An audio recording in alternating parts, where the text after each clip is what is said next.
Let's chat for a minute about cost-effective gardening. So, I'm Tom Leonard, also known as the Drag Queen Gardener, and I am your UK Savings Week ambassador. A little bit about me to begin with. I am a drag queen, of course, it's in the name, but I'm also an RHS horticulturalist who loves helping people with their gardens.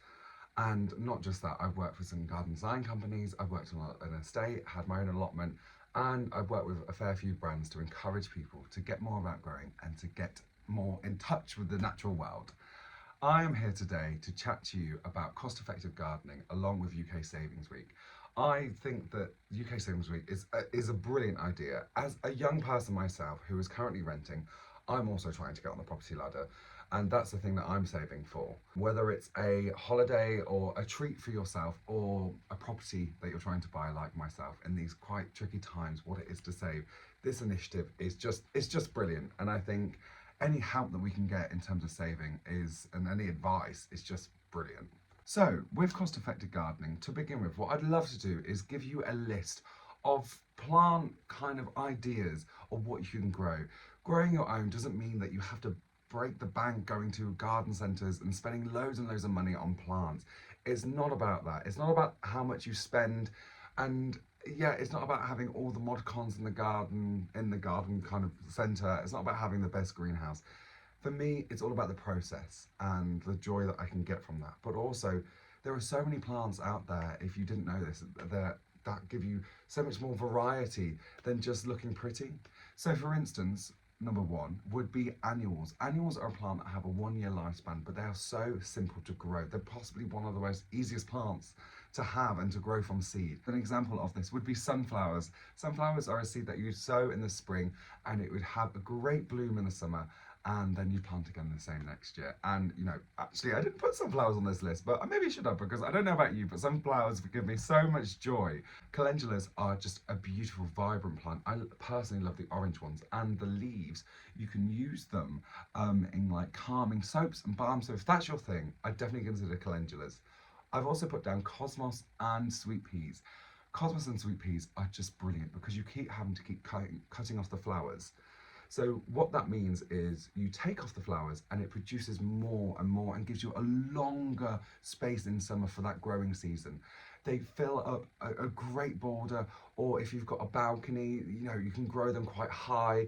I mean, with sweet peas, you can grow them up trellises. So if that's your thing, if you've only got a tight amount of space, that's definitely one to consider. Also with sweet peas, they have a great scent, and again, cut. So not only with all this kind of cut and come again situation, do you have like a great kind of variety of plants outside, whether it's a balcony, whether it's a small courtyard, or wherever it's on your doorstep. You can also have loads of little mini bouquets and bring them indoors and put them in every bloody room, because that's what I do. And it's so fabulous to grow something and then to bring it inside to the house, because it's bringing the outdoors in. And I don't know about you, but that sounds a bit fabulous to me. At number two, we have microgreens. So microgreens are basically like growing your own salads, but you can do it all year round. And let me tell you the best thing. You don't even need, you don't even need a greenhouse. All you need is a windowsill. People grow, as myself, we grow microgreens all year round because it's a great source of growing your own throughout the whole entire year. And it just saves you a little bit of money as well. Next up, we have tomatoes and chilies. So tomatoes and chilies, you can grow on your windowsill as well as the microgreens.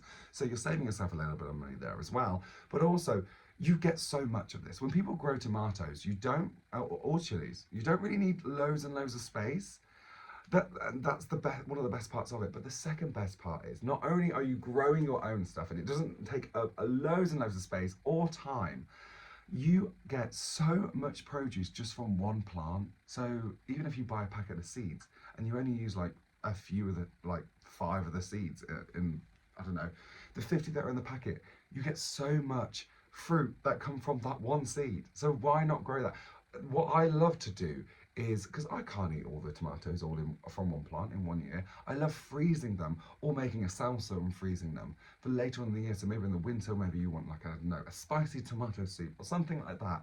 It's so easy to grow, and for me, it's about adding that little bit of saving as well, because I not only love growing my own stuff, but to able to grow something in the warmer weather, which is something to definitely think about right now, is what you're going to grow this year. And if you're not into gardening, I definitely would try it, because growing your own is just, it's just amazing.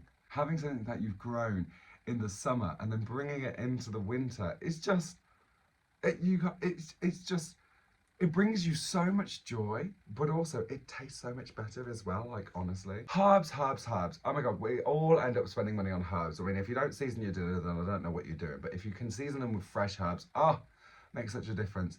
And like I said, you don't need a lot of space. I always recommend having herbs in a pot, kind of by the back door if it's near the kitchen, really, because you're going to use them in your cooking. Honestly, the quality of your life only escalates when you get into growing your own. Like, when you get into gardening, honestly, it's so fabulous. Like, I can't recommend it enough. And as we're talking about herbs, at number 5, we have lavender. Oh, right. Oh my God. Who doesn't love lavender? It smells amazing. There's so much qualities to having lavender. Right. So here's what you're going to do.